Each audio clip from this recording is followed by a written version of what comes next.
네, 뉴스업 시작하겠습니다. 북한 조선중앙통신이 김정은 위원장의 중국 방문 사실을 공식 확인했습니다. 북한이 최고 지도자의 해외 방문을 출발 직후에 공개한 건 이례적입니다. 권종기 기자가 보도합니다. 전용 열차 내부로 보이는 집무실에서 북한 김정은 국무위원장이 밝게 웃고 있습니다. 두꺼운 서류철을 앞에 둔 최선희 외무상과 얼굴이 보이지 않는 당 간부도 앉아 있습니다.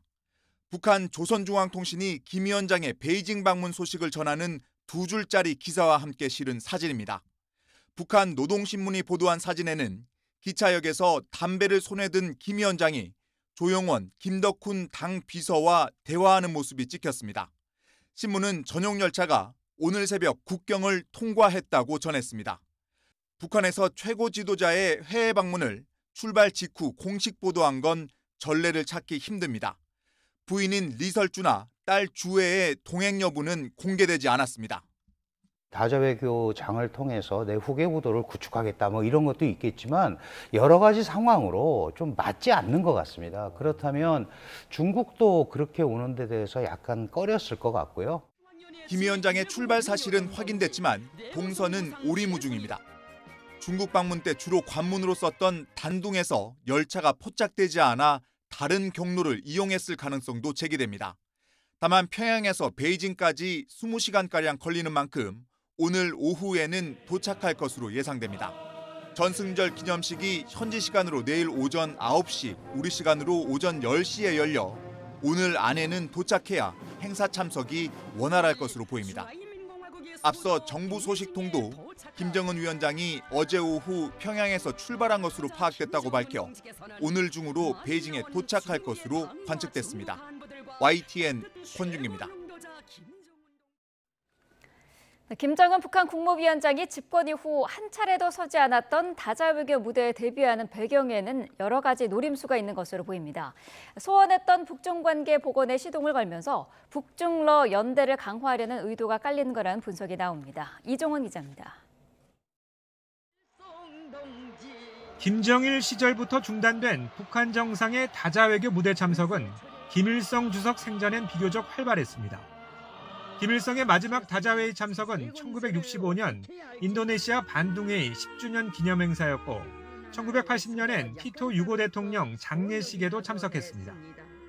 김정은의 중국 전승절 열병식 참석은 집권 14년 만에 처음이자 북한 정상으로는 45년 만에 오르는 다자외교 무대입니다.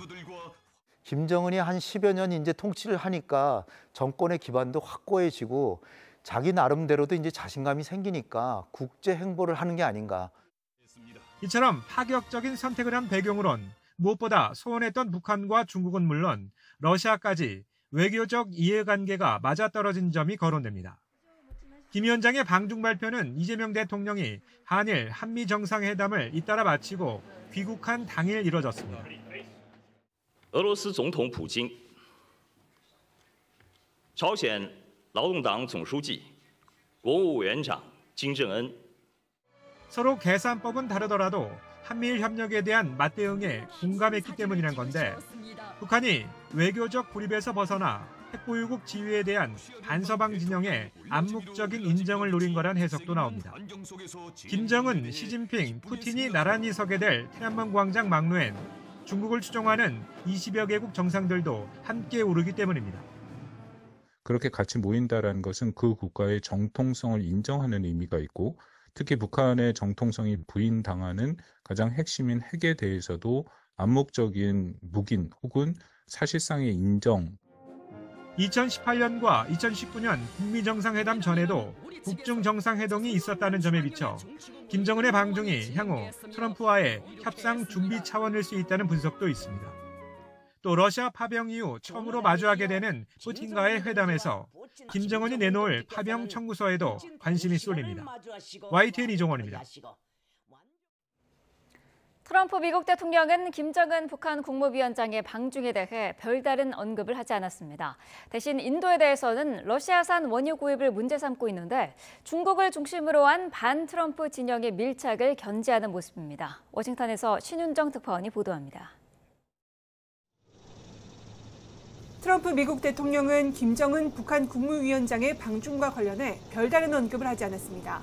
앞서 지난달 25일 한미 정상회담에서 연내에 김 위원장과 만나고 싶고 방중 의사도 있다고 말했던 모습과는 대조적입니다.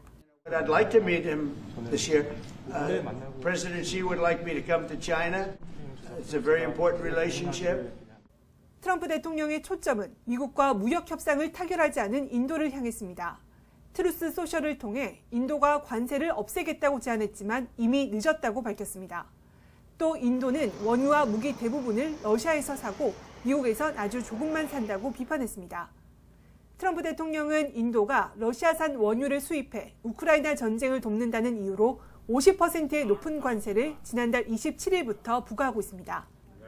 이에 모디 총리는 중국 상하이 협력기구 정상회의에서 푸틴 러시아 대통령과 만나 유대를 과시하는 등 러시아와의 밀착 행보로 응수했습니다. 미국 언론들도 중국과 러시아, 인도 정상이 한자리에 모인 모습을 집중 조명했습니다.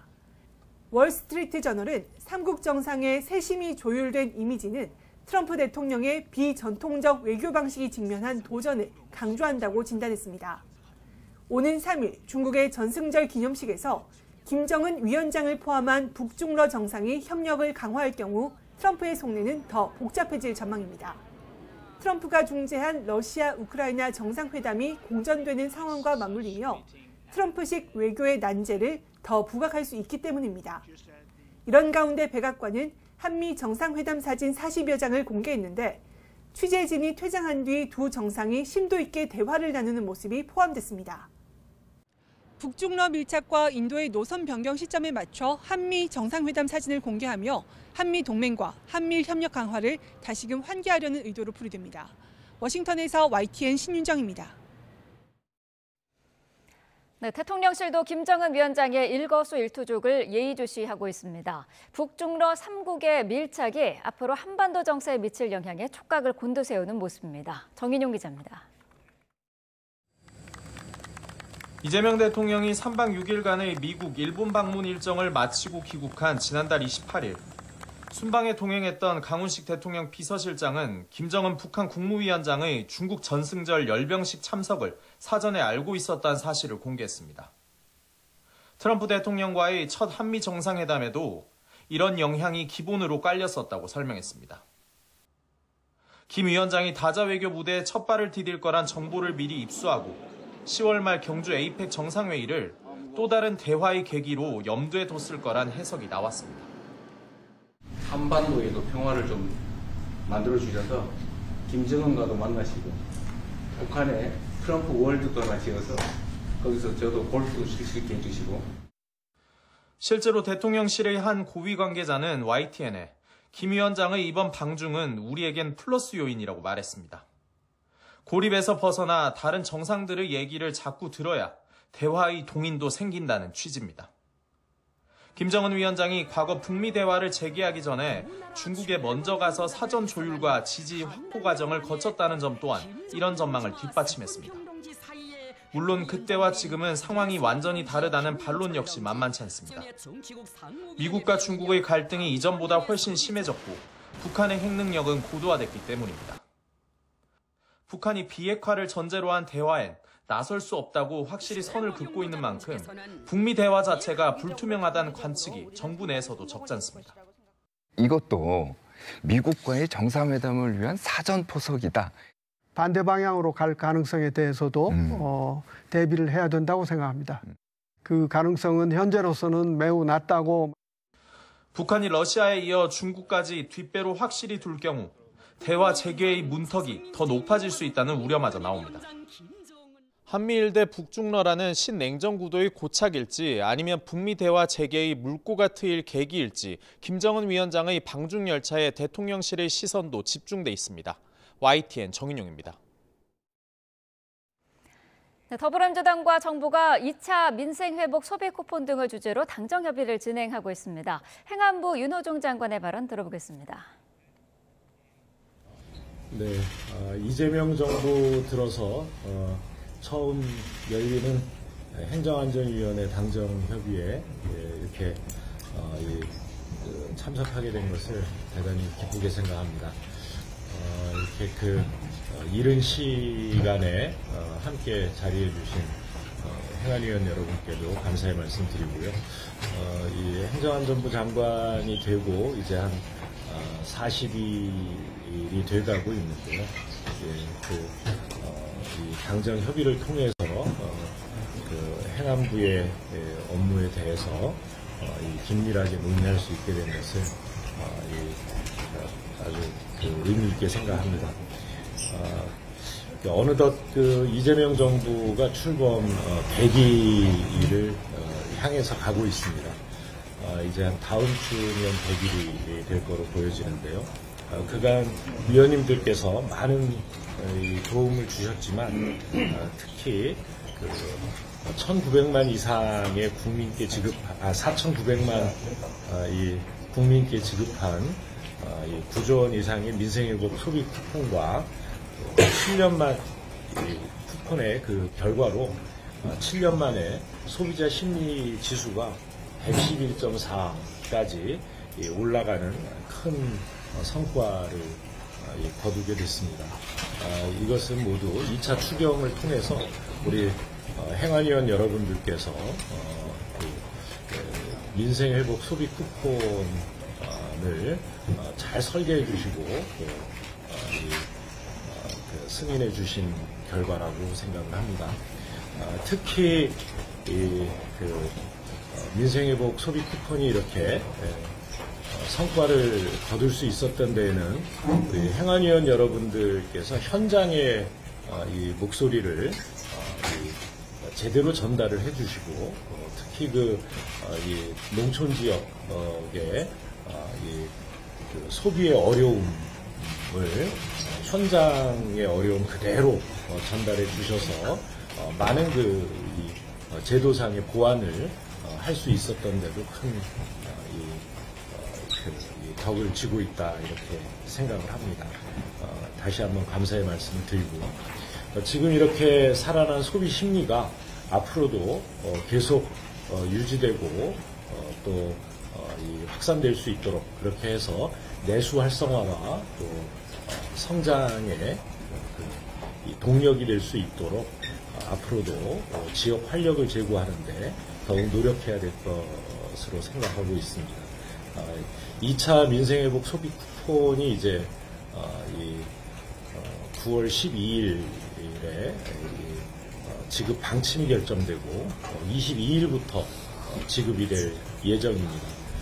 또 그것과 함께 2차 추경에서 확보해 주신 지역사랑 상품권 예산도 함께 집행이 되기 시작해서 아마도 9월 말 즈음이면 지역사랑 상품권이 각 지역에서 함께 발행되는 이 계기가 될 것으로 봅니다. 또 아울러서 오늘 논의하게 될 지방소멸 대응기금 문제는 2021년도에 문재인 정부에서 이 제도를 만들었고 2022년서부터 이 기금이 마련돼서 집행되기 시작을 했는데 그 정권이 넘어가면서 우리 정부에서 세웠던 계획대로 제대로 실행되지 못하는 그런 아쉬움이 있었습니다.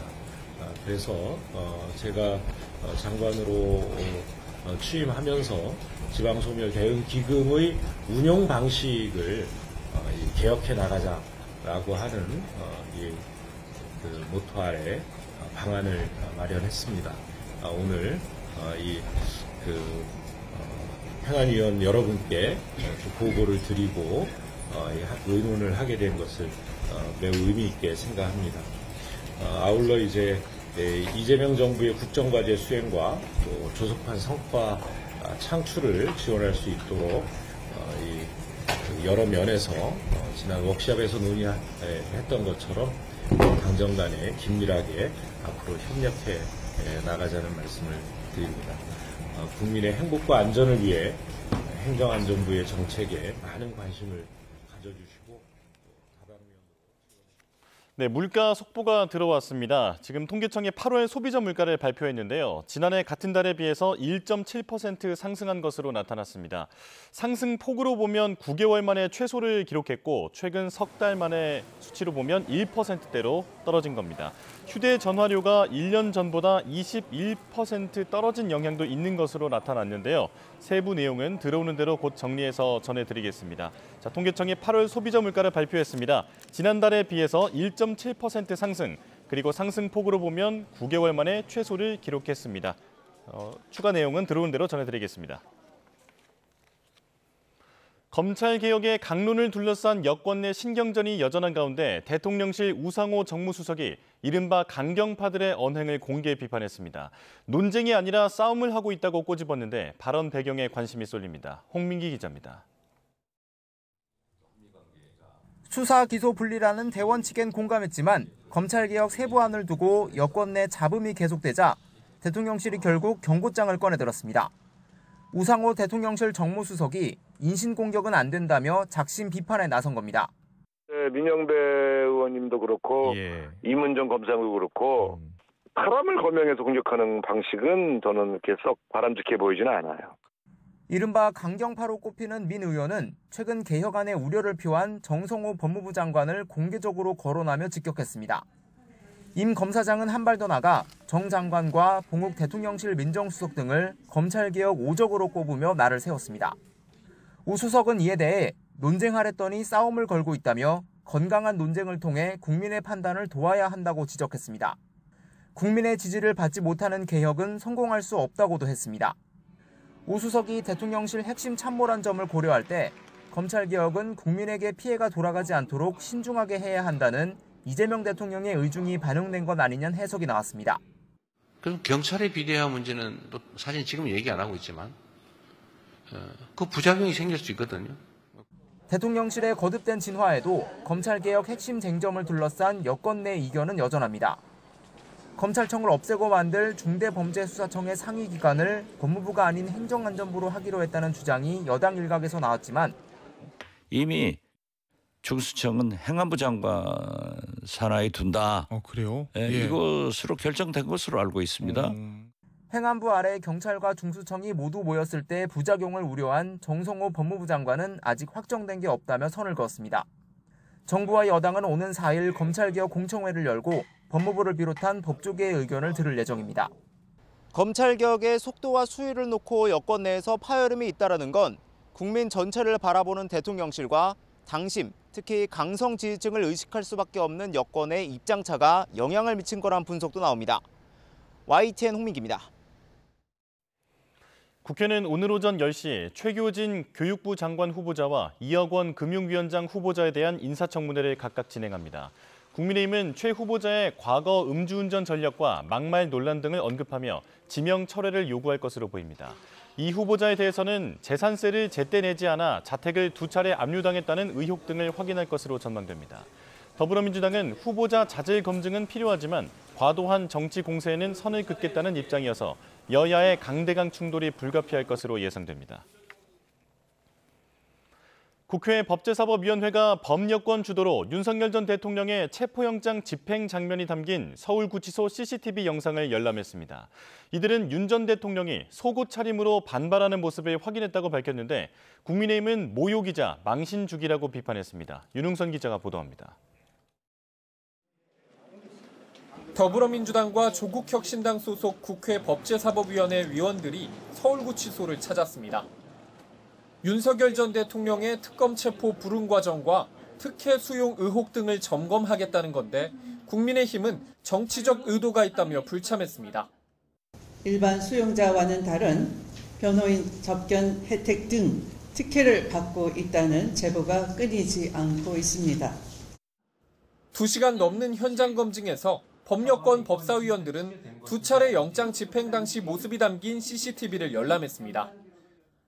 윤 전 대통령은 자신은 무죄 추정을 받는 미결수다. 검사를 27년 했는데 합법이면 자발적으로 안 나가겠냐는 등 강력하게 저항한 것으로 전해졌습니다. 이미 알려진 탈의 모습도 사실이었다고 했습니다. 집행을 시도하려고 할 때 이미 속옷 차림으로 자리에 앉아서 성경책으로 보이는 책을 읽고 있으면서 집행을 거부했습니다. 국민의힘은 민주당이 일방적으로 CCTV를 열람하는 건 모욕이자 망신주기라며 우리나라 인권사의 오점으로 남을 거라고 비판했습니다. 대한민국의 법체계와 인권을 완전히 무시하는 겁니다. 유치장의 모습까지 국민들에게 세세히 전 대통령이 보여줘야 되는 상황이 아니지 않습니까? 윤 전 대통령의 구치소 모습을 담은 영상 일부는 온라인 커뮤니티에 급속히 퍼지고 있습니다. 하지만 국회 차원에서 대국민 공개는 하지 않기로 했는데 동정론과 국격 등 역풍을 우려한 것으로 풀이됩니다. YTN 윤홍성입니다. 내부 총질을 하면 결단하겠다고 으름장을 놨던 국민의힘 장동혁 대표가 당선 뒤엔 연일 원팀을 강조하며 메시지 톤을 낮추고 있습니다. 뭉쳐서 대여 투쟁에 주력하겠다는 건데 이른바 윤 어게인 돌출 발언은 여전한 뇌관으로 꼽힙니다. 김철희 기자가 보도합니다. 합리적 중도 성향으로 평가되는 정의용 사무총장, 김도읍 정책위 의장 인선을 알린 장동혁 대표, 거듭 단합을 강조했습니다. 통합에도 원칙이 필요하다던 강경 입장에서 한 걸음 물러서 우선 의원 107명이 하나로 뭉쳐 싸우는 것이 최선이라고도 했습니다. 먹기 편한 초밥을 만드는 것보다 좀 큰 주먹밥을 만든다는 마음으로 인선을 해 나가겠습니다. 외부의 적, 정부 여당을 향해선 압박을 이어갔습니다. 김민석 국무총리와의 상견례 자리에서 일방적인 법 추진과 야당 비판에만 골몰한다고 꼬집은 겁니다. 지금 과거의 일로 무리하게 야당을 공격하는 거에 집중하고 있는 것이 아닌가. 대통령님과 우리 장동혁 대표님과의 대화도 다양하게 이루어지면 참 좋겠다 하는. 취임 이후 내유 외강에 집중하며 발언 수위를 조절하는 장 대표와 달리 강경 지지층을 등에 업은 일부 지도부 발언에는 거침이 없었습니다. 탄핵의 강을 건너야 하는 건 국민의힘이 아니라 민주당이라며 윤석열 전 대통령 부부를 풀어줘야 한다는 주장까지 내놓은 건데 지도부는 부랴부랴 진화에 나섰습니다. 정치 보복성 모든 수사를 멈추십시오. 윤석열 대통령과 김건희 여사 석방하십시오. 당 지도부의 합의된 그런 의견은 아닙니다. 국민적 상식, 보편성, 그리고 합리성이라는 그 기준 하에서 중도층도 매력을 느낄 보수정당을 만들겠다는 장동혁표 중도 확장 전략, 당권 경쟁 승리 요인이었던 강성 지지층을 어떻게 단속하며 관계 설정이란 난제를 풀어갈지가 주요 과제로 떠오르는 분위기입니다. YTN 김철입니다.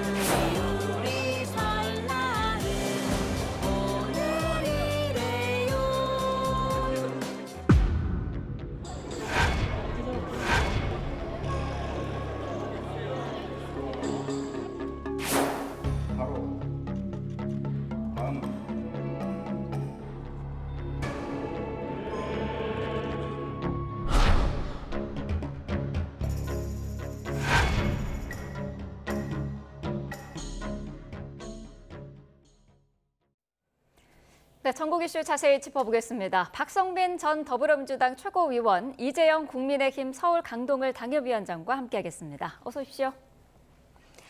자, 이재명 정부의 첫 정기국회가 어제 시작이 됐습니다. 개회식의 드레스 코드가 화제가 됐는데 민주당은 한복이었고요. 국민의힘은 상복을 입었습니다. 어제 국회 모습 어떻게 보셨나요? 그러니까 뭐 이제 한복을 입자라는 제안이 이제 민주당에서 나왔었고요. 그러니까 이게 개원식이라는 게 사실 굉장히 상징적인 날이잖아요. 네.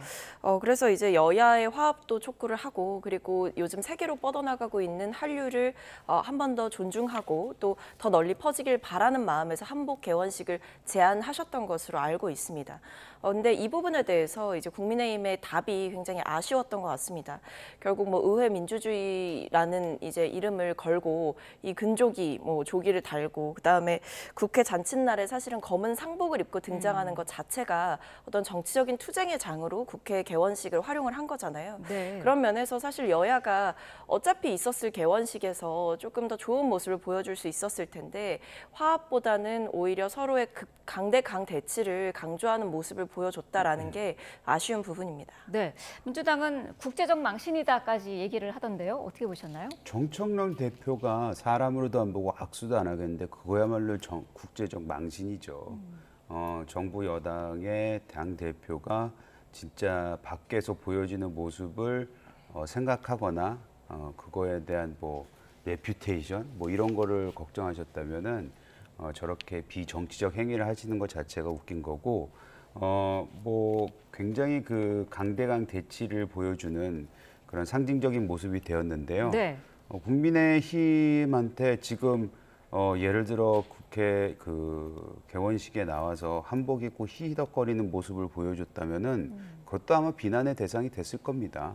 그리고 민주당도 지금의 여당으로서 저렇게 여유가 있어 보이지만 과거에 아마 민주당한테 윤석열 정부 시절에 한복 입고 나오자 그랬으면은 상복보다 더한 거 입고 나왔을 사람들이기 때문에 차라리 이런 식으로 국민의힘이 얼마만큼 민주당의 폭주, 예를 들어 상당수의 법안을 단독 처리해버리는 여야 협치의 모습은 한치도 보여주지 않는 그런 거를 국민들한테 소상히 알리는 하나의 좋은 계기였다고 저는 오히려 생각합니다. 네, 협치라는 게 억지로 옷을 맞춰 입는다고 되는 게 아닌데 자기적으로 좀 드레스 코드를 제안해서 불필요한 부작용을 만들어낸 거 아니냐 이런 지적도 있더라고요. 근데 사실 취지 자체를 비판할 수는 없는 거죠. 그 취지를 바탕으로 해서 제안을 했고 그 제안에 따르지 않은 분들에 대해서는 좀 아쉬움을 말씀드릴 수가 있는 것 같고요. 왜냐하면 어쨌든 개원식이라는 건 예정돼 있는 행사이지 않습니까? 예정돼 있는 일정이고 어차피 다들 참석하는 개원식에서 좀 K컬처를 좀 알리는 그런 차원 그리고 화합과 협치를 좀 보여줄 수 있는 그리고 그것을 한국의 전통 의상을 통해서 보여줄 수 있는 방식이라고 한다면 사실 거부할 이유가 없는 겁니다. 왜냐하면 사실 한복 입고도 싸울 수 있는 거거든요. 근데 한복을 입자라는 그 어떤 제안에 대해서 여야가 화합하자라는 제안에 대해서 결국 돌아오는 답이 상복이었다라는 것이 좀 아쉬운 대목이다라는 말씀을 재차 드릴 수밖에 없는 것이고 네. 이 취지를 마치 이제 한복 입고 지금 뭐 웃을 때냐 이렇게 이제 비판하시는 이 야당 분들도 계시던데 제가 앞서도 말씀드렸듯이 이미 예정되어 있었던 일정이었고 어차피 의원들이 다 옷을 입고 참석하는 거 아닙니까? 그렇다고 한다면 이 개원식이라고 하는 역사적인 날에 한국의 이 전통 복장을 하고 나타난다라는 것 자체가 또 세계적으로 보여줄 수 있는 여러 가지를 시사할 수 있는 의미가 담긴 그런 이벤트였다. 그런 점에서 동참해 주셨으면 좋았겠다라는 아쉬움이 진하게 남습니다. 네, 의상뿐만 아니라 내용 면에서도 여야 간 충돌이 사사건건 예정이 돼 있습니다. 일단 어제 권성동 의원의 체포동의안이 국회에 제출이 됐는데 우원식 의장의 방중 일정이 좀 마무리된 뒤에야 진행이 되지 않겠습니까? 네, 맞습니다. 이거를 이제 본회의에 올려서 72시간 내에 표결이 이루어질 것으로 보이는데요. 네. 아마 지금 뭐 11일로 예상이 되는 것 같습니다. 뭐 그 전에 국민의힘이 연설이라던가 여러 가지 일정들을 고려를 해서 표결이 될 것으로 보이는데 네. 아마 근데 무리 없이 좀 통과가 되지 않을까 싶습니다. 권성동 의원이 이미 뭐 국민의힘 의원들이 그때 단체로 불체포 특권 포기하겠다라는 서약서를 쓰신 바가 있었고 네. 이번에 이 일이 터지고도 본인이 직접 불체포 특권을 포기하겠다라는 이야기를 하기도 했고 의석수로 봤을 때에도 통과가 뭐 국민의힘을 제외하고도 무리가 없는 상황이기 때문에 지금 여러 가지 보도들이 나오는 걸 보면 단순히 뭐 본인은 상관이 없다. 본인은 뭐 완전히 무결하다라고 주장을 하시지만 사실 뭐 절은 했지만 돈은 받지 않았다. 이런 취지의 주장들이 나오고 있고 차명폰을 통해서 이 건진법사와 뭐 그 통일교칙과 계속 연락을 했다라는 것도 드러나고 있는 상황이기 때문에 네. 어떤 증거인멸의 우려가 분명히 존재하는 상황 속에서 이 체포동의안이 통과되지 않을 이유는 없어 보입니다. 네, 말씀하신 것처럼 의석수로 봤을 때 통과에는 무리가 없어 보이는데 관심은 국민의힘에서 이탈표가 얼마나 나올 것이냐라는 부분이거든요. 이번 사안을 당 내에서는 좀 어떻게 보고 있느냐 가늠할 수도 있을 것 같은데요. 이탈표 안 나올 것 같은데요. 저는 권성동 의원을 믿어줘야 된다고 생각해요. 네. 절했다고 해서 돈 받았다고 몰고 가는 것도 웃긴 것이고 과거에 누구하고 전화 통화했다고 해서 그것이 돈과 연루되어 있다고 얘기하는 것도 저는 말이 안 된다고 생각을 합니다. 그리고 권성동 의원에 대한 뭐 정치적인 견해는 다 다를 수가 있어요. 특히 지난 그 대선 과정에서 보여줬던 모습은 당원들도 실망한 분들이 많고 그때 이제 후보 교체 관련해서는 잡음이 많았잖아요. 네. 그런 거는 정치적 책임을 지면 되는 거지. 그렇다고 해서 이분이 불법적으로 돈을 받았다, 수수했다 이렇게 몰고 나가는 거는 그거야말로 정치적인 수사 내지는 압박이라고 생각을 하고 네. 지금 전반적으로 특검이라든지 사회적 분위기를 계속해서 그 야당 탄압으로 몰고 가려고 하고 있는 것 같은데 문재인 정부 시절 초기에 있었던 적폐 시즌 2가 저는 이미 시작됐다고 생각해서 국민적 사회적 저항이 있을 거라고 생각합니다. 근데 이게 단순히 뭐 절을 했기 때문에 돈을 받았다라고 확신한다라기보다 이제 구체적인 정황 증거들이 있는 거죠.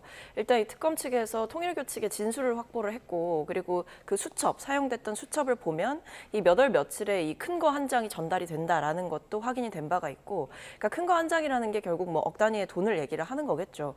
그리고 또 한편으로는 그 특정된 날짜에 찍혀 있는 이 현금 상자 박스 이런 사진도 이제 확보가 됐다라고 하고 네. 그 외에도 이제 결국의 핵심은 이 권성동 의원과 통일교 사이에 뭐가 있었느냐를 보면 뭐 당원들의 개입 이런 걸 떠나서 이 통일교 총재의 원정 도박 의혹이 있었습니다. 그것이 이제 수사 경찰 단계에서 수사 중이었는데 그 부분에 대한 정보를 줬다라는 게 이 의혹의 핵심적인 부분 중에 하나인 것이고요.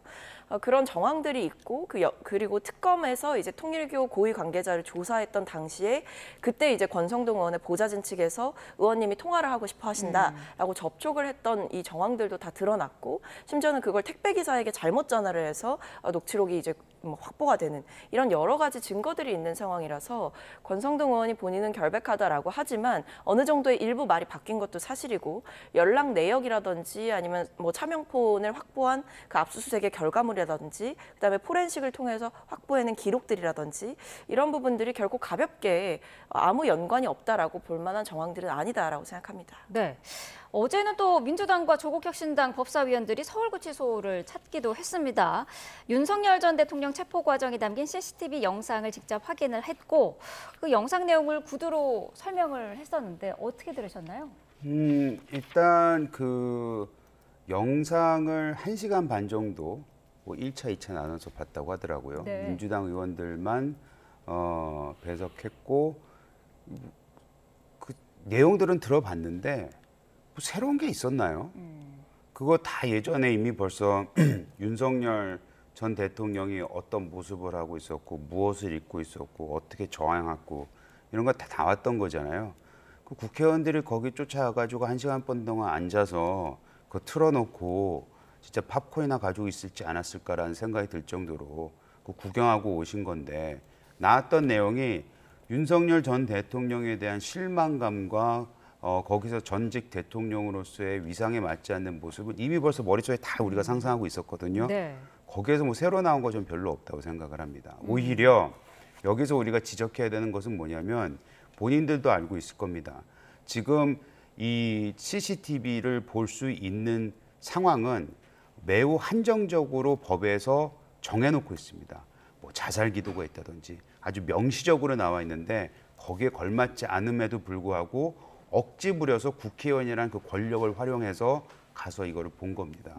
윤석열 전 대통령이 잘했다는 뜻이 아니고 이것을 굳이 가서 불법 요소까지 있어 보이는 위법 요소까지도 보여 있는 이 부분을 가서 여당 의원들이 보고 와서 그거에 대해서 온갖 방송에 나가서 자기가 뭘 봤는지 얘기를 하고 다니는 이 모습 자체가 매우 저는 글쎄요, 보기 좋지 않더라고요. 네, 법률 위반이라는 부분은 여전히 국민의힘에서 지적을 하고 있는 부분이고 또 영상 자체를 공개하지는 않았지만 이 화면을 거의 생중계하듯 하는 게 이거 국민의힘에서는 망신 주기 쇼 아니냐 이런 지적도 있거든요.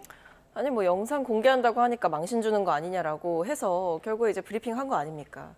네, 저는 뭐 브리핑은 중요했다라고 봅니다. 왜 이게 중요했냐면 네. 뭐 이미 말씀해주신 대로 이 속옷 차림으로 저항을 했다라는 점은 우리 모두가 알고 있었지만 일종의 진실 공방이 특검과 윤 전 대통령의 변호인들 사이에서 벌어진 겁니다. 그러니까 뭐라 그랬냐면 2차 집행 과정에서 이 윤 대통령 측 변호인이 특검이 물리력을 행사를 했고 이 과정에서 윤 전 대통령이 다쳤다. 그래서 무리하게 탄압을 받고 있다. 지금 이거 특검 굉장히 무리하고 있다. 이렇게 비판을 했었거든요. 근데 이번에 영상을 보니까 일단 특검 측에서 무리하게 물리력을 행사하지 않았다라는 게 드러났다라는 거고 심지어 윤 전 대통령이 스스로 갑자기 의자에서 땅바닥으로 내려앉아서 주저앉아서 집행을 거부했다라는 이 장면이 드러난 거고요. 심지어는 이제 집행을 안 하는 걸로 상황이 정리가 되고 나니까 윤 전 대통령이 알아서 일어나서 변호인들한테 이제 걸어갔다라는 거예요.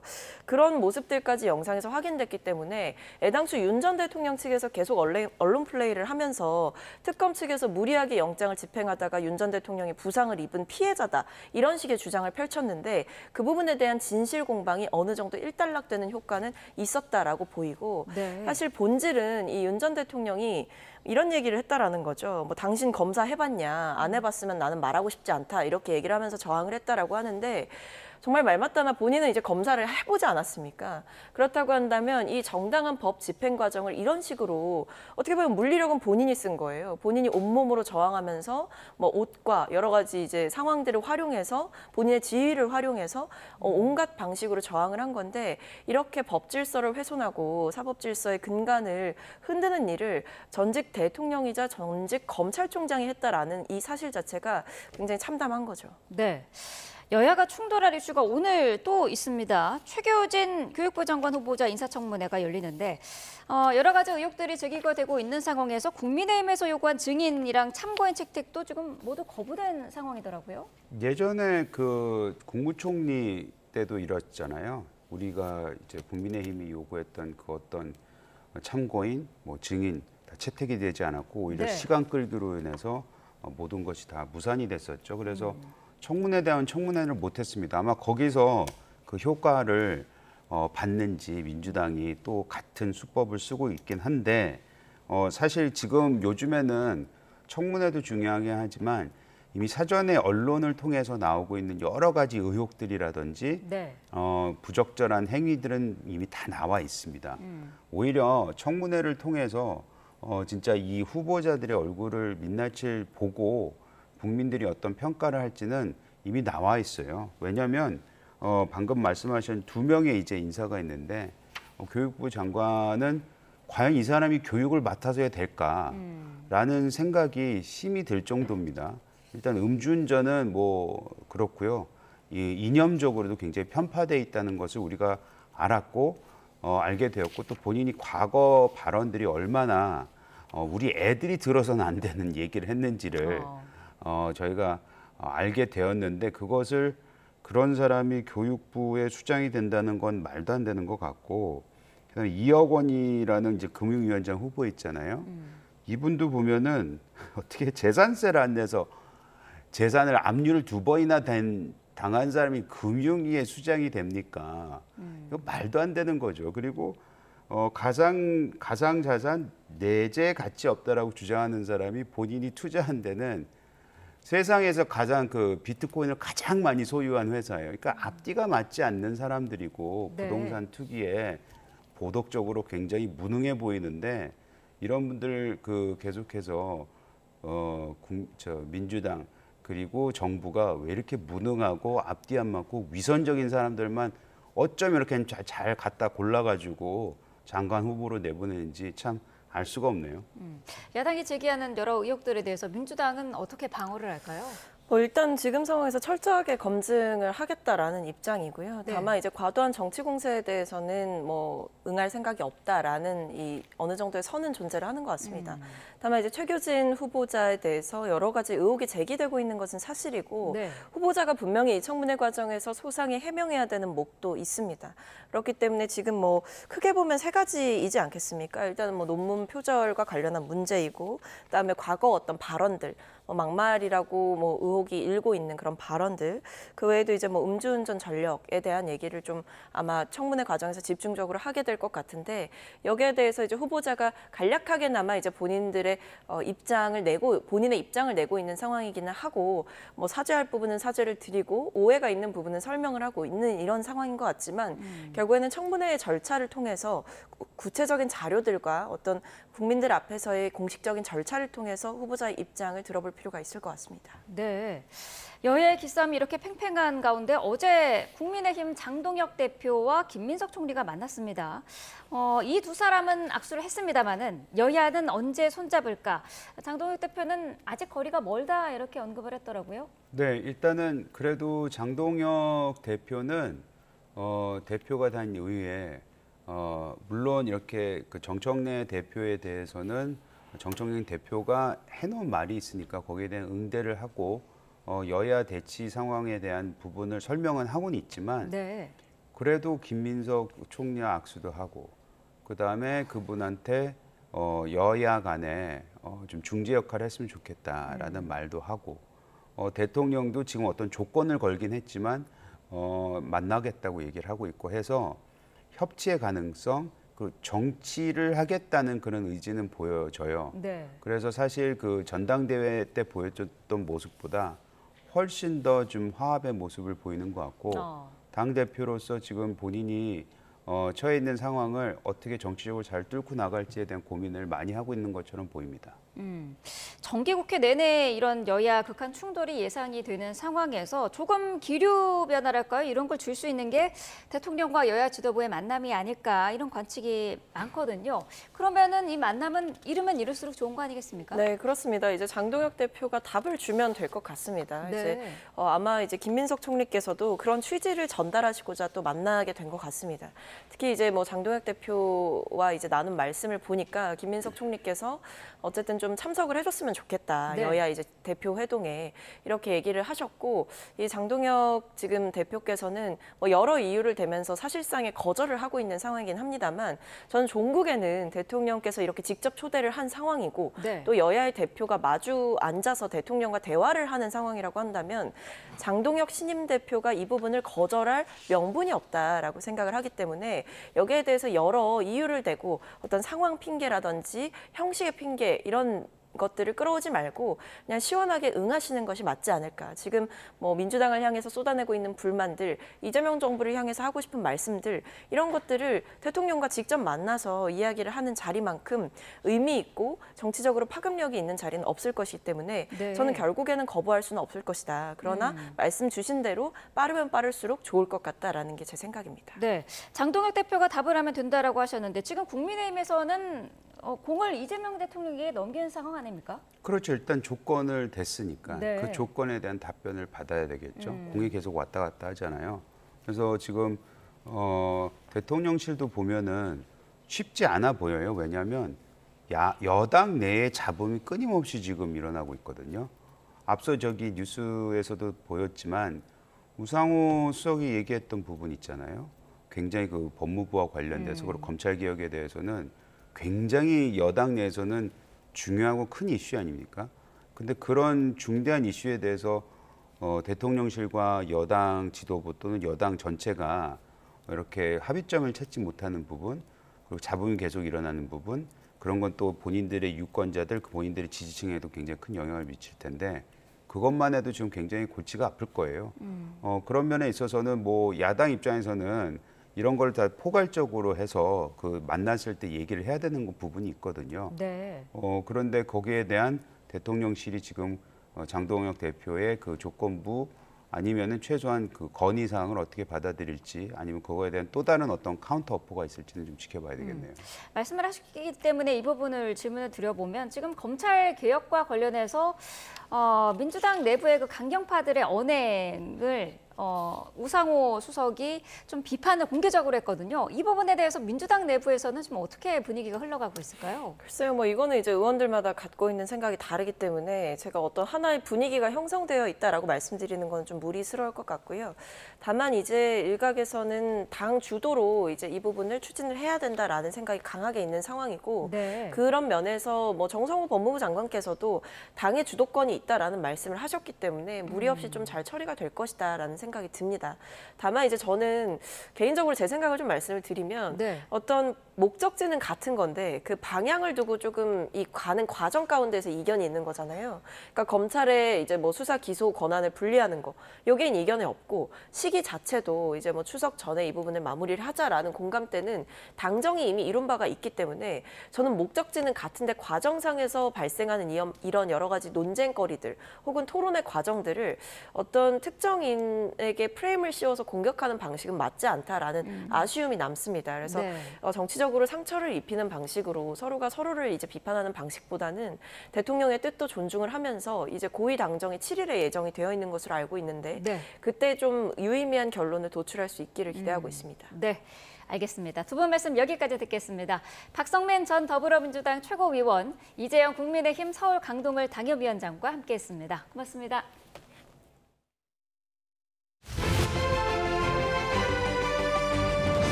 내란 특검이 한덕수 전 국무총리가 비상계엄 선포의 형식을 갖추려고 국무회의를 건의했다고 보고 있습니다.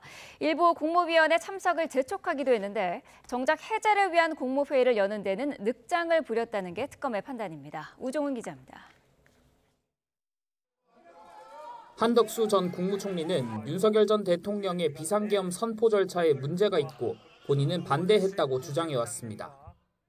국무회의 자체가 많은 절차적, 실체적 흠결을 가지고 있었다 그렇게 생각하고요. 국무회의를 명분으로 국무위원들이 모여서 좀 더 많은 국무위원이 반대하고. 하지만 한 전 총리 공소장을 통해 확인된 특검의 판단은 달랐습니다. 한 전 총리는 지난해 12월 3일 윤 전 대통령에게 계엄 포고령 등 관련 문건을 건네받고 국무위원들을 더 불러 국무회의를 열어야 한다고 건의했습니다. 의사 정족수를 채워 형식을 갖추자는 한 전 총리 제안에 따라 윤 전 대통령이 밤 10시 계엄 선포 계획을 바꿔 국무위원 소집 지시를 내렸다는 겁니다. 특검은 한 전 총리가 국회 계엄 해제 표결이 끝난 뒤에도 국무회의 소집을 늦춰 윤 전 대통령 내란 범행을 방조했다고 봤습니다. 새벽 1시 2분쯤 국회에서 해제 요구안이 가결되자 당시 국무조정실장이 국무회의 소집을 건의했지만 한 전 총리는 기다려보자며 지연시키려는 듯한 말을 했습니다. 결국 계엄 해제 절차를 위한 국무회의가 필요하다는 정진석 당시 대통령 비서실장 전화를 받고서야 소집을 통보했는데 앞서 소집이 건의됐을 때로부터 이미 1시간이 지난 때였습니다. 특검은 한 전 총리가 군 복무 당시 박정희 전 대통령의 비상계엄 선포를 겪고 전두환 전 대통령 12.12 군사반란 때는 행정부 주요 직책에 있었던 만큼 비상계엄 선포로 국민의 기본권이 심각하게 침해될 것을 충분히 예상할 수 있었다고 강조했습니다. YTN 우종훈입니다. 서울구치소에 수감된 윤석열 전 대통령이 두 차례 체포영장 집행을 거부하는 과정에서 검사를 27년 했다는 등의 발언을 하며 강하게 저항한 것으로 파악됐습니다. 국회 법제사법위원회 소속 민주당, 조국혁신당 의원들은 서울구치소 현장 검증에 나서 체포 당시 CCTV를 열람하고 이 같은 사실을 확인했습니다. CCTV를 열람한 한 의원실에 따르면 윤 전 대통령은 지난 8월 특검의 2차 영장 집행 때 내가 검사를 27년 했는데 합법이라면 자발적으로 안 나가겠느냐고 언급했습니다. 또 내 몸에 손 하나 까딱 못한다, 무죄 추정을 받는 미결수다라는 등의 말을 하며 영장 집행을 완강하게 거부한 것으로 전해졌습니다. 해당 영상 일부는 온라인 커뮤니티에 급속히 퍼지고 있는데 동정론과 국격 등 역풍을 우려한 듯 국회 차원에서 대국민 공개는 하지 않기로 했습니다. 윤석열 전 대통령이 지지자들로부터 3억 원에 달하는 영치금을 받은 것으로 파악됐습니다. 조국혁신당 박은정 의원실 자료에 따르면 윤 전 대통령은 지난 7월 15일부터 지난달 29일까지 영치금 3억 700만 원을 인출한 것으로 파악됐습니다. 윤 전 대통령은 영치금을 81회 인출했는데 이 가운데 대부분을 변호사비와 치료비 명목으로 사용한 것으로 확인됐습니다. 10% 할인 혜택의 대형마트나 병원, 전통시장 등 곳곳에서 온누리 상품권을 쓰시는 분들이 많을 겁니다. 그런데 앞으로는 연매출 30억 원이 넘는 대형 가맹점에선 온누리 상품권을 쓸 수 없게 됩니다. 영세 소상공인의 매출을 중대화하라는 본래 취지를 되살리기 위해서입니다. 박기환 기자가 보도합니다. 병 약국이 밀집한 거리에 사람들이 끊임없이 몰려듭니다. 살 빠지는 약부터 영양제까지 다양한 약들을 한눈에 볼 수 있는 데다가 온누리 상품권도 쓸 수 있기 때문입니다.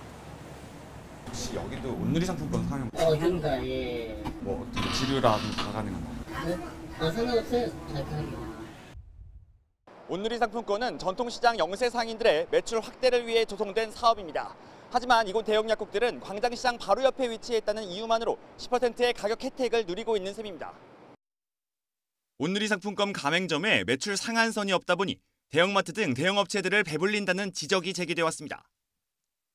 게다가 지난해 학원과 교습소, 병원까지 사용처가 더 늘어나면서 이런 부작용은 더욱 두드러졌습니다. 이에 정부가 온누리 상품권의 사용처를 제한하기로 했습니다. 앞으로는 지역사랑 상품권처럼 연매출 30억 원 이하 가맹점에서만 쓸 수 있게 될 전망입니다. 연매출 및 업종 제한하는 방안에 대한 논의를 하셨던 것으로 알고 있고, 연매출 상한제가 도입되면 또 어느 정도 또 불편하실 수 있기 때문에 온누리 상품권이 보다 활성화될 수 있도록. 이번 개선안은 국회에서 전통시장법 개정안이 통과된 뒤 시행될 예정입니다. YTN 박견입니다. 이재명 대통령이 이번 달부터 열리는 유엔 총회에 참석할 것으로 보입니다. 우리나라는 9월 한 달 동안 유엔 안전보장이사회 의장국을 맡게 되는데요. 대통령실이 관련 브리핑을 진행합니다. 바로 보겠습니다. 조금 기자님도 얼굴이 한 번 더 그냥 스케치로 나올 수 있습니다. 발언이 나온다기보다 얼굴이 스케치로 나올 수 있다라는 점. 네. 그렇게 불편한 얼굴로 쳐다보시면 너무 죄송합니다. 네. 네, 목소리 안 나올 확률이 훨씬 더 높습니다. 네. 강유정 대변인입니다. 이재명 대통령은 9월 23일 화요일부터 미국 뉴욕에서 개최되는 제80차 유엔 총회 고위급 회기에 참석할 예정입니다.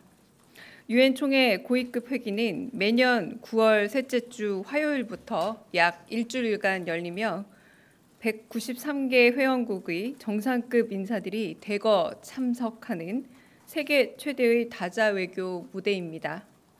특히 올해는 유엔 창설 80주년을 맞이하는 뜻깊은 해로 국제사회의 이목이 그 어느 때보다 집중될 것으로 예상됩니다. 이 대통령은 이번 회기 참석을 통해 국제사회와의 연대를 강화하고 글로벌 책임 강국으로서 대한민국의 위상을 높이는 다양한 외교 활동을 펼칠 계획입니다. 먼저 이 대통령은 9월 23일 유엔 총회 기조 연설을 통해 대한민국이 경험한 민주주의 위기 극복과 회복 과정을 국제사회와 공유하고 한반도 문제를 비롯한 주요 글로벌 현안에 대해 우리 정부의 비전과 정책을 제시할 예정입니다. 아울러 대한민국의 대통령으로서는 처음으로 유엔 안전보장이사회 의장 자격으로 안보리 공개 토의를 직접 주재합니다. 우리나라는 9월 한 달간 안보리 의장국을 맡게 되며 9월 24일에는 인공지능과 국제평화 안보를 주제로 공개 토의를 개최합니다. 본 회의에서는 AI 기술의 급속한 발전이 국제평화와 안보에 미칠 기회와 도전을 논의하고 국제사회의 공동대응 방향을 모색할 예정입니다. 이재명 대통령의 이번 제80차 유엔 총회 참석은 신뢰받는 파트너로서 대한민국의 자리를 확인하고 글로벌 다자 외교 무대에서 대한민국의 리더십을 한층 강화하는 계기가 될 것으로 기대됩니다. 이상입니다. 네, 혹시 질문 있으시면 받겠습니다. 네. 네, 대변인님, 아시아경제 송승섭 기자입니다. 그 안보리 의장국이 되면 해당국 대통령이 직접 이제 의장석에 앉아서 회의를 주재하는 경우도 있는데 이번에 대통령께서도 좀 그럴 의사가 있으신지 궁금하고요. 그다음에 뭐 지난번에 문재인 대통령께서는 유엔 총회에서 연설하시면서 이제 종전과 관련된 언급을 하셨는데 이번에는 이재명 대통령께서 좀 종전 선언을 언급하시는 방안을 고려하고 계신지 궁금합니다. 지금 두 번째 질문은 유엔 총회 기조 연설 말씀하시는 거죠. 네, 기조 연설은 지금 준비 중이고요. 9월 23일 화요일 7번째 순서로 첫 번째 세션의 7번째 순서로 하게 될 것으로 예정이 되어 있습니다. 그 첫 번째 그 오전 세션은 9시부터 14시 45분 사이에 있게 됐는데 그중에 7번째 정도 지금 거의 확정입니다만 혹시 변동은 있을 수 있습니다. 그 정도 예상이 되고 있고요. 약 15분 정도 연설을 하게 됐는데 아직은 이제 우리 정부의 그 외교 기조와 정책에 대해서 연설문의 기본 바탕을 찾게 될 것이다 정도까지는 말씀드릴 수 있지만 거기에 구체적으로 어떤 내용이 담길 것이다라고 말씀드리기는 아직은 좀 어렵고요. 그럼에도 불구하고 한반도 문제를 포함해서 우리 정부의 기본적인 외교 방향에 대한 그 기조 연설은 있을 것이다라고 말씀을 드리겠고 그 안보리 의장국의 역할이라는 거는 일단은 이게 알파벳 순서대로 15개. 대통령실 강유정 대변인의 발언 들어봤는데요. 이재명 대통령이 9월 23일부터 유엔 총회에 참석한다고 확인했습니다. 우리나라는 9월 안보리 의장국을 맡아서 공개 토의를 주재하게 되는데 이번 참석은 다자 외교 리더십을 강화하는 계기가 될 것이다라고 밝혔습니다. 자세한 내용은 들어오는 대로 전해드리겠습니다.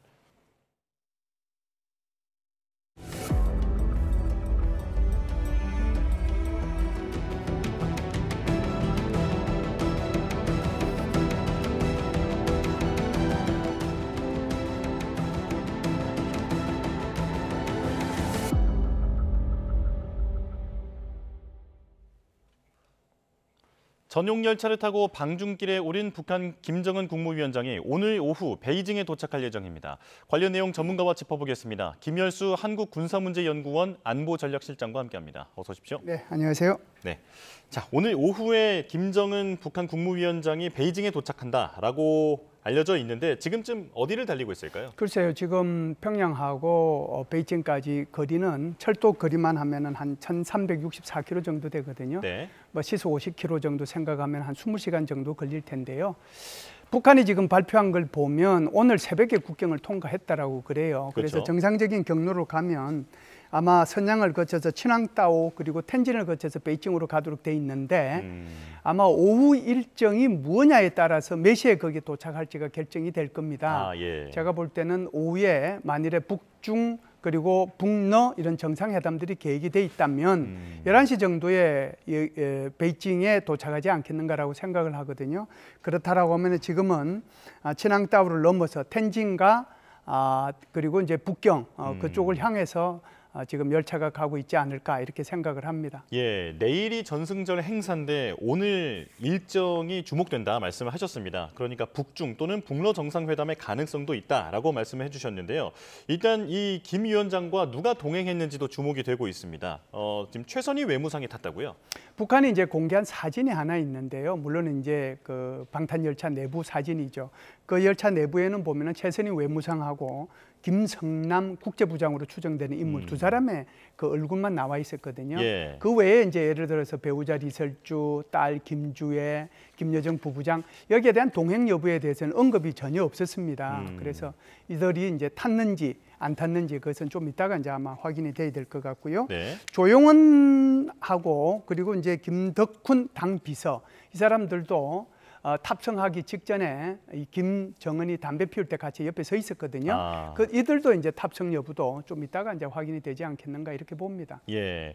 자, 딸 주혜가 동행했는지도 관심이 높은데 만약에 이번에 이 다자 외교 무대에 함께 데리고 간다면 후계자가 확실한 게 아니냐 이런 전망이 있더라고요. 네, 그래도 뭐 세 가지 한 시나리오가 가능할 것 같아요. 데리고 간다, 데리고 갔을 때 이제 노출 빈도를 높인다. 그래서 공식 행사에 다 데리고 간다. 이렇게 되면은 지금 말씀하신 것처럼 완전히 후계자로서의 낙점이 되는 거나 마찬가지죠. 예. 조선 시대에 세자책봉 되는 것처럼 중국으로부터 그런 인정을 인정을 받을 수 있는 거거든요. 두 번째 시나리오는 데리고 가는데 노출 빈도를 최소한으로 줄인다. 그래서 포커스가 김주혜한테 가는 것이 아니라 여전히 김정은한테 포커스에 맞추지도록 한다라고 하는 시나리오가 있고요. 세 번째는 그러는 것보다는 이번 같은 경우에는 중국과 북한 사이의 양자 회담이 아니고 그런 26개국 정상들이 참석하는 전성절에 26분의 1로 그냥 참석하는 거기 때문에 오히려 이번 같은 경우에는 김주혜를 안 데려가는 것이 더 낫지 않겠는가 그런 판단을 할 수도 있거든요. 예. 세 가지 시나리오는 다 가능성이 있습니다. 그렇군요. 자, 그런데 김정은 국무위원장이 이 방중길에 오르기 직전에 행보가 공개가 됐는데 미사일 생산 기지를 방문했더라고요. 어떤 메시지입니까? 예, 출발하기 전에요. 한경남도에 들러가지고는 바다 양식장 그걸 보고 그리고 그 다음날 바로 자강도로 이동을 했거든요. 거기서 지금 말씀하신 것처럼 미사일 생산 공장을 가서 현지 지도 방문을 하고 그리고 이제 출발을 했는데 예. 그래서 제가 이제 판단했을 때는 만일 31일 날 여기에 자강도에 가서 생산 공장을 방문을 했다라고 하면 굳이 다시 평양까지 내려올 이유가 없잖아요. 그러면 거기서 바로 넘어갔을 수도 있을 거다 이런 생각을 하는데 모르죠. 이거는 뭐 더 있다가 이제 밝혀질 부분이긴 하지만 예. 그럼에도 불구하고 지금 질문하신 것처럼 왜 그러면 거기를 방문했느냐라고 하는 거거든요. 예. 그래서 이것은 김정은이 중국을 방문하는 동안에 다른 국가들이 북한을 위협할 생각을 아예 하지 말아라라고 하는 그런 경고성 차원이 있지 않는가 이렇게 봅니다. 예, 지금 저희도 사진으로 보여드렸습니다만 북한판 이스칸데르로 추정된다. 그렇죠. 그렇다면 ICBM이잖아요. 아니죠. 북한판 이스칸데르 같은 경우는 KN-23이라고 얘기하거든요. 예. 그래서 KN-23이나 KN-24나 이런 것들은 전부 다 사거리 600에서 800km 정도입니다. 됩니다. 그러니까 이것은 주로 한국을 대상으로 해서 사용하는 그런 미사일이 되겠죠. 그렇군요. 그래서 이제 더 예. 이제 구체적으로 얘기하면 한국 보고 딴 생각하지 말아라. 그런 이제 의미라고 볼 수가 있겠죠. 그렇군요. ICBM은 아니고 이제 400에서 600km 네, 정도 되는. 400에서 예. 800 정도 되죠. 어떤 거는 600km, 뭐 또 사거리 연장하는 거는 800km 정도 되니까. 예. 자, 저희가 계속 보도를 해드릴 때 지금 김정은 국무위원장과 시진핑 주석의 만남에서 주목되는 점이 6년 8개월 만에 중국 방문이다라는 점입니다. 일단 그간에 중국과 북한 사이가 소원했는데 어떤 일이 있었던 건지 한번 정리해 주실까요? 예, 이제 제일 컸던 것이 아마 그러니까 북한 입장에서 북한으로 봐서는 계속해서 이제 핵 미사일과 관련된 생산 이런 문제들이 있었고요. 예. 여기 이제 결정적으로 이제 이 좀 양국 관계가 소원해지기 시작한 것은 제일 큰 것이 이제 아마 코로나일 겁니다. 코로나로 인해 가지고 양국 간에 이제 교류 자체가 완전히 끊어지다시피 해서 이루어져 왔거든요. 예. 그러다 보니까 그런 관계가 이제 계속 지속이 되어 왔고, 게다가 이제 이 북한이 소위 말하는 그 러시아하고의 동맹 복원을 하면서 러시아에 파병을 하지 않습니까? 그렇죠. 그래서 완전히 러시아 쪽으로 기울게 되거든요. 그러다 보니까 이제 중국과 북한 사이에는 어떻게 보면은 건널 수 없는 강을 이렇게 건너간 그런 느낌마저 있어 온 것이 최근 한 3, 4년 사이에 북중 관계였다 이렇게 볼 수가 있죠. 예. 자, 그렇다면 왜 이번에는 이해관계가 맞아 떨어져서 만나게 되는 겁니까? 이거는 이제 중국의 이해도 있고요, 북한의 이해도 있을 겁니다. 예. 먼저 중국의 이해를 보면 중국 입장에서 보면은 지금 중국과 미국 사이의 관계가 관세 전쟁을 포함해 가지고 전략적 경쟁이 아주 심화되고 있지 않습니까? 게다가 이제 이 북한이 어떻게 보면은 너무 러시아 쪽으로 또 경도가 되어 있는 상황이고, 이제 또 자칫 잘못하면은 북한과 미국 사이에 무슨 정상회담이 있을 것 같은 그런 분위기들이 조성이 되니까 예. 이제는 중국 입장에서 보면은 북한을 관리해야 될 필요가 있겠다 이런 생각을 중국이 했을 것 같고요. 그렇다고 하면 북한도 입장이 있을 거 아니에요. 북한의 입장에서는 제일 큰 것이 지금 현재 우크라이나 러시아의 전쟁이 계속해서 지속될 것이 아니라 지금 현재는 어떻게 됐든지 간에 종전을 향해서 가고 있는 그런 국면이라고 봐야 되잖아요.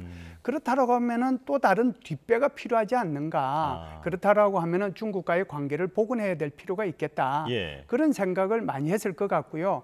만일에 미국과의 관계에서 또다시 정상회담이 있으면은 이런 북중 관계를 복원함으로써 오히려 북한의 몸값을 올리는 그런 이제 결과를 가져올 수도 있거든요. 그래서 이번 같은 경우에는 중국의 이익과 북한의 이익이 절묘하게 맞아떨어졌기 때문에 지금 김정은이 중국 전성절에 참석하게 됐다 이렇게 볼 수가 있죠. 예, 그렇다면 북한이 북미 대화를 고려한 사전 포석이다라는 분석도 있는데 어떤 의견이십니까? 바로 그거죠. 그것도 이제 일종의 북한으로 봐서는 그런 가능성이 있는 거죠. 예.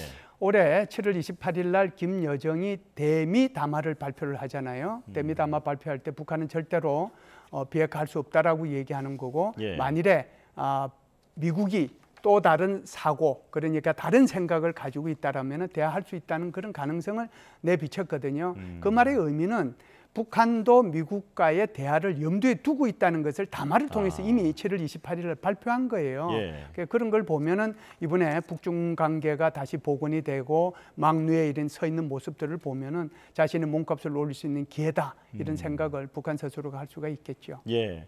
자, 그리고 만약 김정은 국무위원장이 오늘 이제 도착하면 그 북러 정상회담이 있을 수도 있다라고 그렇죠. 예, 언급을 해주셨는데 시점을 보면 파병 이후에는 처음 만나는 거 아닙니까? 그렇죠. 예. 파병 이후에는 처음인데요. 북러 정상회담이 있다라고 하는 것은 우리가 가능성보다는 오히려 실제 현실적으로 있어요. 왜 그러냐면 크렘린궁에서 발표를 했거든요. 예. 크렘린궁 발표가 딱 두 가지입니다. 하나는 김정은은 시진핑 주석이 왼쪽에 설 거고 푸틴은 오른쪽에 설 거다. 그리고 북러 간의 정상회담은 있을 것이다. 이렇게 얘기를 했기 때문에 북러 간의 정상회담은 어떻게 보면 기정사실화된 거죠. 그렇군요. 자, 그렇다면 러시아를 만나서 이제 어떤 청구서를 들이밀 것이냐라고 하는 부분도 주목이 되는데 최근 김정은 국무위원장이 그 내부 동요를 좀 다잡으려는 움직임이 있잖아요. 이 러시아의 파병간 그 장병 그리고 유가족에 대해서 대대적 표창을 하고 또 심지어는 속죄한다라는 표현까지 하더라고요. 내부를 이렇게 다잡으면서 푸틴을 만나게 된다면 상당히 큰 대가를 원할 것 같은데 어떻게 전망하십니까? 네, 굉장히 큰 대가를 아마 원하게 될 겁니다. 네. 그만큼 이제 파병을 많이 했고 많은 희생이 따랐고 뭐 부상자 같은 경우에는 좀 말도 안 했지만 그런 것들을 통해 가지고 두 번에 걸쳐서 일부러 이걸 이제 내보냈다라고 생각을 하거든요. 예. 그래서 이제 김정은의 입장에서 보면은 두 가지 이제 행동을 먼저 하고 이번에 이제 중국을 방문하는데 그게 하나가 바로 내부 단속이에요. 왜 그러냐면은 이 파병에 대해서 그 죽음에 대해서 수많은 사람들이 여기에 대해서 불만을 가질 수 있잖아요. 예. 그래서 이런 위무 활동 이런 것들을 통해 가지고 내부를 좀 안정시켜야 되겠다는 그런 판단이 있었기 때문에 했다라고 보고요. 그 내부 안정과 동시에 바로 대외적으로 발신하는 메시지가 있거든요. 예. 그 대외적 메시지가 바로 러시아를 향한 겁니다. 그래서 러시아를 향해서는 우리가 많은 희생이 있었으니까 이에 대한 군사적인 대가 또는 경제적인 대가를 이번에 푸틴 대통령이 여기에 대해서 꼭 내놔야 된다. 아마 그런 것을 의도적으로 이렇게 하지 않았는가 이렇게 봅니다. 예. 북한 입장에서는 이번 전승절 행사가 중국을 대상으로도 그리고 러시아를 대상으로도 상당히 얻을 것이 있는 그런 그렇죠. 모임이다. 이렇게 정리를 해주셨는데요. 자, 그렇다면 이 내일 열리는 중국의 전승절 행사 그 자체에 대한 질문을 좀 드리겠습니다. 네네. 열병식이 대규모로 개최되는데 이게 국제적으로는 어떤 의미가 있는 행사입니까? 이게 이제 열병식 같은 경우에는 어떻게 보면 자신들의 국가의 군사력이 어느 정도 된다라고 하는 것을 의도적으로 이제 보여주는 거거든요. 그래서 예. 다른 나라들이 그 국가에 대해서 침략을 하지 못하도록 하는데 이제 목적이 있습니다. 그래서 최대한의 이제 첨단 무기 체계를 공개하는 거죠. 제가 볼 때는 이제 두 가지 의도가 있다라고 보는데 하나는 이번 전성제를 통해서 중국의 국제적 위상을 향상시킨다, 예. 제고시킨다는 게 첫 번째 목적일 거고요. 두 번째는 군사적인 면에서 보면 여태껏 미국하고 중국 사이를 비교해 볼 때 어떤 전문가들이 얘기하더라도 똑같은 이제 결론은 여전히 이제 미국의 군사력이 압도적으로 중국보다 우월하다라고 얘기를 하잖아요. 예. 그런데 지금은 그런 정도가 아니고 중국이 굉장히 근소하게 따라잡았다라고 하는 것을 보여줄 거다 이렇게 얘기를 하고 있거든요. 그래서 아마 이번에 첨단 군사력을 이렇게 보여줌으로써 이제는 중국의 군사력도 미국 못지않게 발전이 됐다. 그러니까 이게 함부로 건들지 말고 게다가 여기에 이제 26개국 비교적 친중 국가들이 와 있으니까 이번 기회를 통해서 우리 무기들도 많이 사가라. 그런 의미도 동시에 내포하지 않을까. 그런 예. 것을 과시하는 데 목적이 있다라고 봅니다. 예, 지금 화면에 나오는 둥펑 41 이런 무기도 지금 최첨단 무기다라고 볼 수 있는 겁니까? 그렇죠. 저 둥펑 41이라고 하는 것이 ICBM이거든요. ICBM인데 미국을 향해서 15,000km 정도 날아가는 겁니다. 그러니까 대단히 우수한 그런 거라고 봐야 되겠죠. 예. 그 첨단 무기 말고도 지금 저기 보이고 있는 것이 저게 이제 스텔스 기능을 가진 무인기거든요. 그러니까 저런 스텔스 기능을 가진 무인기 그것뿐만이 아니고 지금 러시아의 핵 의뢰라고 하는 포세이돈하고 많이 닮은 JDX-002라고 하는 뭐 어떻게 보면은 무인 잠수정이죠. 근데 이게 일종의 핵 의뢰라고 보시면 됩니다. 그런 것들도 공개할 거고, 그리고 극초음속 무인기 이런 것들도 극초음속 미사일 이런 것들도 이번에 공개하지 않을까라고 생각을 합니다. 네, 자 우리 정부에서는 우원식 국회의장이 대표로 가는데 김정은 국무위원장과의 만남이 주목되는데요. 그래도 이전에 인연이 있기 때문에 인사 정도는 하지 않을까라는 전망이 많은 것 같아요. 저도 뭐 그랬으면 좋겠습니다. 일단. 근데 이제 우리가 10년 전에 전성절 70주년 때 박근혜 대통령이 갔고 북한에는 최용해 최고인민회의 상임위원장이 왔잖아요. 박근혜 대통령은 푸틴 대통령 바로 옆에 섰고 최용해는 뭐 저 끝에 서서 보이지도 않았을 정도였거든요. 그때 서로 만남이 전혀 없었습니다. 그걸 이제 우선 하나 말씀을 드리고요. 두 번째는 이제 우리 국회의장하고 김정은은 지난 2018년도 판문점 회담할 때 그때 이제 원내대표로 참석을 했기 때문에 그때 이제 인연이 한 번 있죠. 그래서 제가 볼 때는 기회는 아마 있을 겁니다. 아마 막루에서 서로 만날 시간은 없을 거고요. 어떤 기회가 있느냐 하면은 내일 행사가 끝나고 나면요. 12시에 리셉션이 있어요. 그리고 나서 이제 저녁에 이런 그 축하 공연이 있는데 그 축하 공연까지 두 분이 다 있을지 없을지는 저는 잘 모르겠어요. 그런데 리셉션에는 참여를 할 거거든요. 그때 오며 가며 스쳐 지나갈 수는 있을 거다라고 생각을 하고요. 그때 스쳐 지나가면서 우리 국회의장도 좀 하시고 싶은 말은 있지 않겠는가. 예를 들어서 채널을 좀 복원하자라고 하든지 뭐 이런 정도의 얘기가 좀 오갔으면 좋겠다라는 그런 희망을 저는 말씀을 드립니다. 네, 자 내일이 북중러 정상이 처음으로 만나는 자리다 보니까 미국 트럼프 대통령도 예의주시하고 있을 것 같은데 이와 관련한 특별한 메시지는 아직은 없는 것 같습니다. 미국은 어떤 입장일까요? 미국의 입장에서 보면 굉장히 불편하겠죠. 게다가 이제 26개 국가가 온 것도 뭐 불편하지만 정상들이요. 게다가 이제 여기에 어떻게 보면은 한 화면 속에 아주 클로즈업 했을 때 시진핑뿐만 아니라 이 푸틴과 김정은이가 같이 잡히는 소위 말해서 북중러 삼각연대가 한꺼번에 잡히는 그런 결과가 오는 거잖아요. 기본적으로 이제 엊그제 끝난 SCO라고 하는 상하이 협력기구도 반서방연대지만 이 전성절 행사에 참석하는 면면들을 보면 이들도 역시 반서방연대, 반미연대를 이렇게 표출하는 거라고 볼 수가 있거든요. 그런 면에서 보면 아마 트럼프 대통령 입장에서는 굉장히 속마음이 불편할 거다라고 생각을 하고요.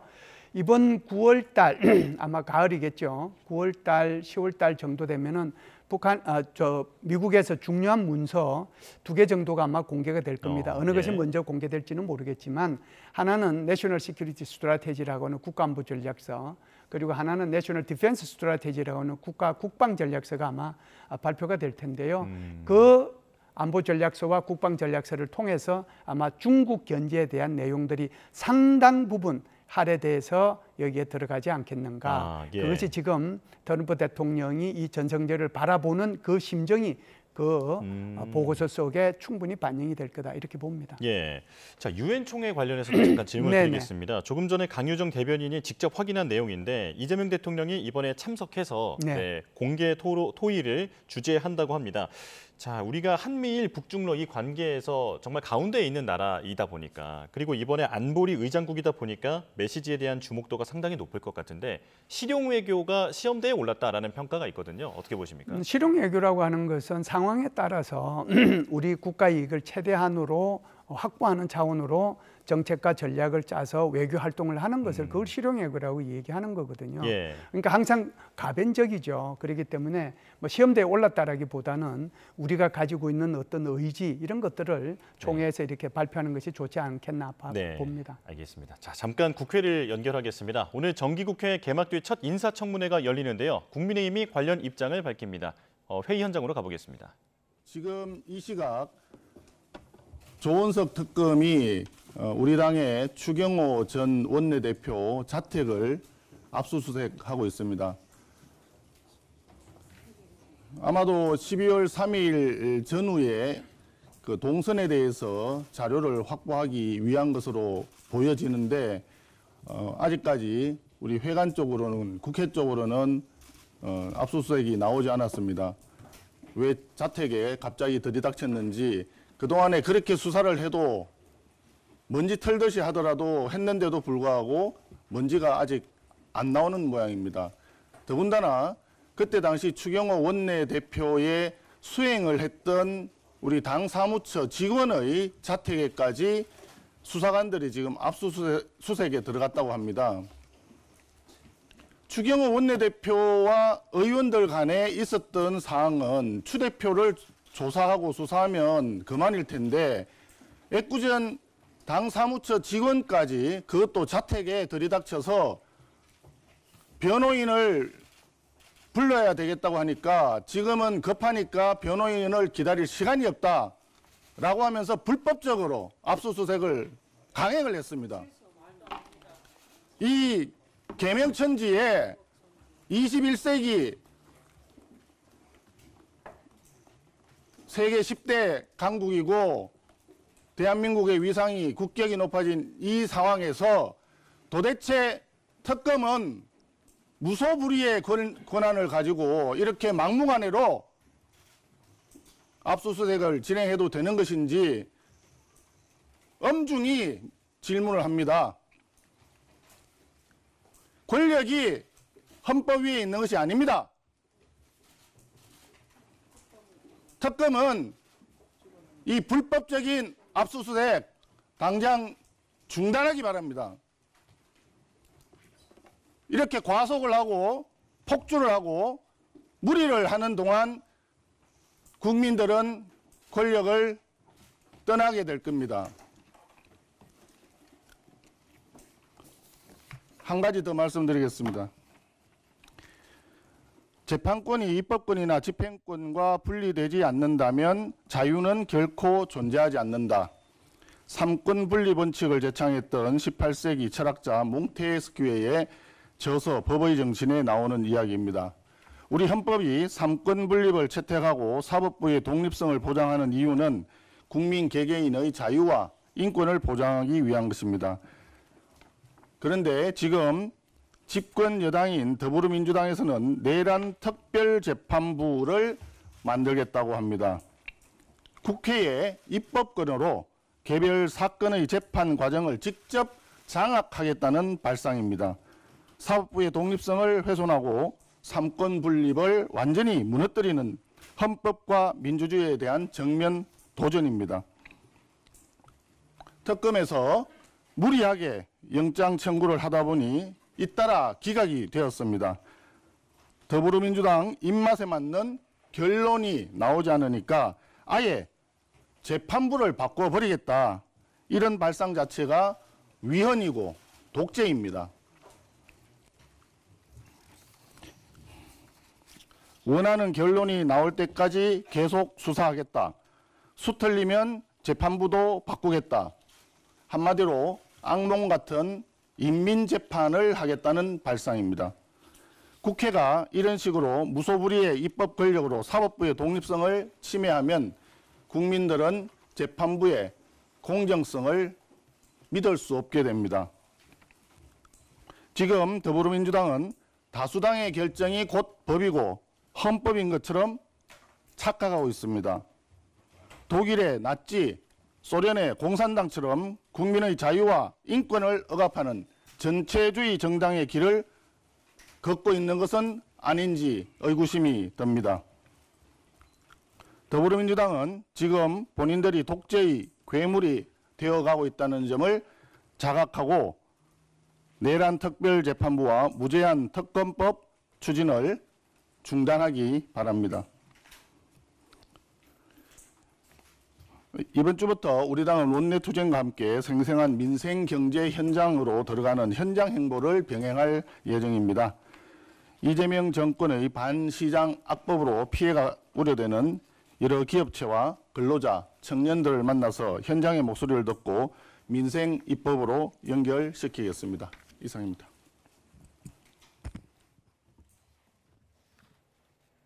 자, 송은석 국민의힘 대표의 발언 듣고 왔는데요. 그 전에 특검 관련 속보가 들어왔습니다. 이에 대한 반응을 내놓은 건데요. 속보부터 정리해드리겠습니다.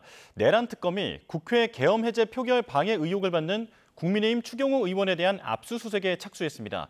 특검팀은 오늘 오전부터 추 의원의 자택에 수사관을 보내 자료를 확보하고 있습니다. 앞서 특검팀은 지난달 21일 국회 사무처에 대한 강제 수사에도 나섰는데 당시 추 의원은 피의자로 적시됐습니다. 추 의원은 계엄 선포 당시 국민의힘 원내대표로 소속 의원들을 당사로 불러 모으는 등 계엄 해제 표결에 방해한 혐의를 받습니다.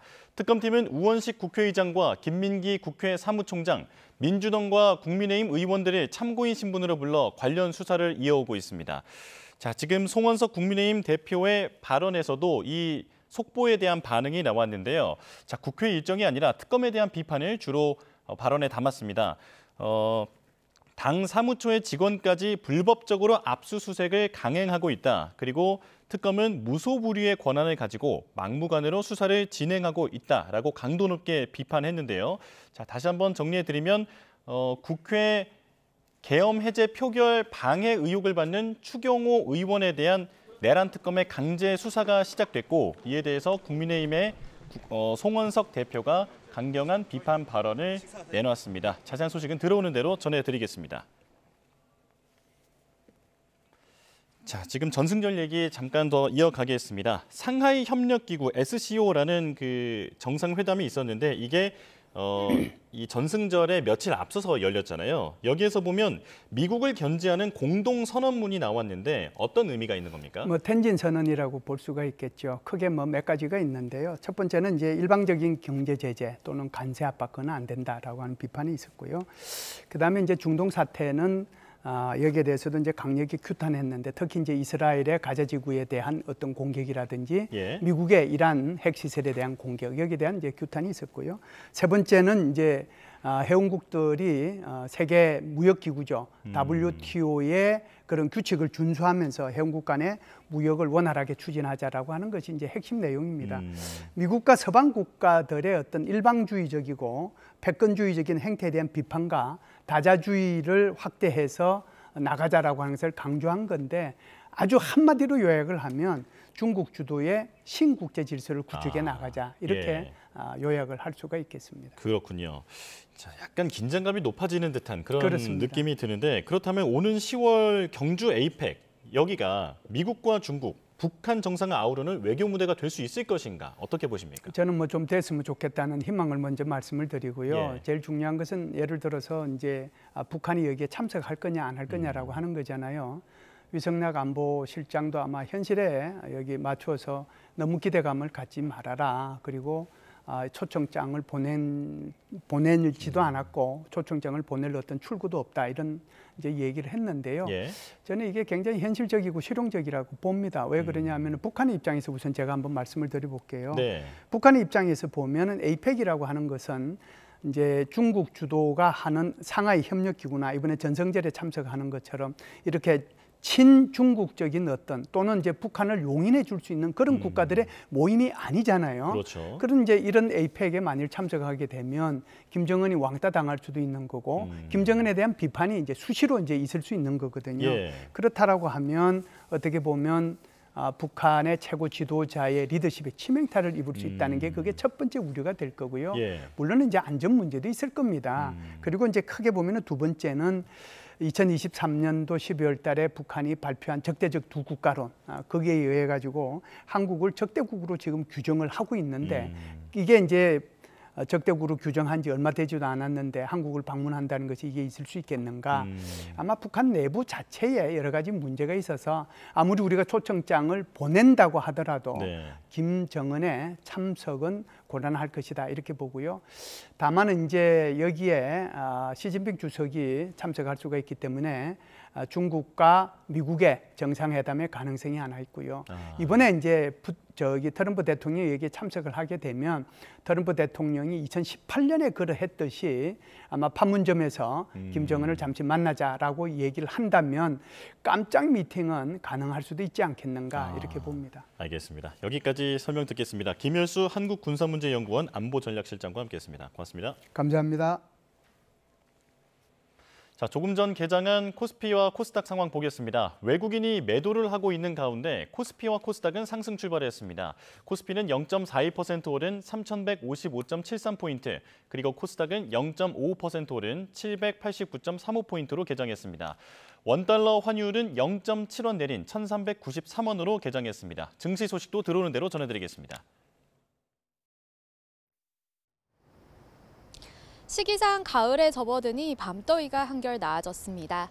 내륙에서는 열대야가 해소됐는데요. 하지만 한낮에는 날씨가 다시 무더워지겠습니다. 어제 비가 내리며 더위가 주춤한 서울은 32도까지 올라 어제보다 4도가량 높겠고요. 폭염특보가 남아있는 남부지방도 대구가 32도까지 오를 전망입니다. 현재 서울 등 중부지방은 비가 그치고 하늘에 구름만 다소 지나고 있습니다. 낮 동안 볕이 강해지겠고요. 서울과 춘천 32도, 광주 31도까지 오르겠습니다. 현재 남부지방의 경우 전북과 영남 곳곳에 비가 내리고 있는데요. 많게는 60mm의 비가 곳에 따라 강하게 내리다가 늦은 오후부터는 차츰 잦아들겠습니다.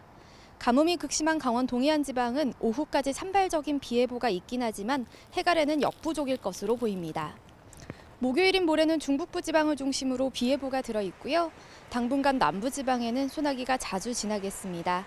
내륙의 열대야는 해소됐지만 한낮 늦더위는 계속될 전망입니다. 오늘 중부지방은 하늘이 차차 개면서 구름 사이로 자외선이 무척 강하겠습니다. 외출하실 때는 햇볕 차단에 신경 써주시기 바랍니다. 지금까지 YTN 원희다입니다. 뉴스업 화요일 순서 마칩니다. 내일 다시 뵙겠습니다. 고맙습니다.